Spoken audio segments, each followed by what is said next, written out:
اللہ الرحمن الرحیم۔ السلام علیکم ورحمۃ اللہ وبرکاتہ۔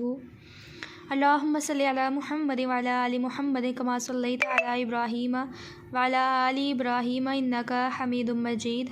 اللہم بارک علی محمد وعلی آل محمد کما بارکت علی ابراہیم وعلی آل ابراہیم انک حمید مجید۔ نبی پاک صلی اللہ علیہ وآلہ وسلم صبح اور شام کے اذکار پڑھا کرتے تھے، صبح اور شام کی دعائیں پڑھا کرتے تھے، جو کہ نبی پاک صلی اللہ علیہ وآلہ وسلم نے ہمارے لیے تعلیم فرمائی ہیں اور ہم بھی ان کو سیکھنے جا رہے ہیں۔ صبح کے وقت نبی پاک صلی اللہ علیہ وآلہ وسلم کیا پڑھا کرتے تھے؟ حضرت ابو ہریرہ رضی اللہ عنہ سے روایت ہے کہ رسول اللہ صلی اللہ علیہ وآلہ وسلم صبح کے وقت یہ دعا پڑھتے تھے: اللہم بک اصبحنا وبک امسینا وبک نحیا وبک نموت والیک المصیر۔ اے اللہ، تیری مدد سے صبح کی ہم نے اور تیری مدد سے شام کی ہم نے، اور تیری قدرت سے ہم زندہ ہوتے اور تیری قدرت سے ہم مرتے ہیں اور تیری طرف ہی لوٹنا ہے۔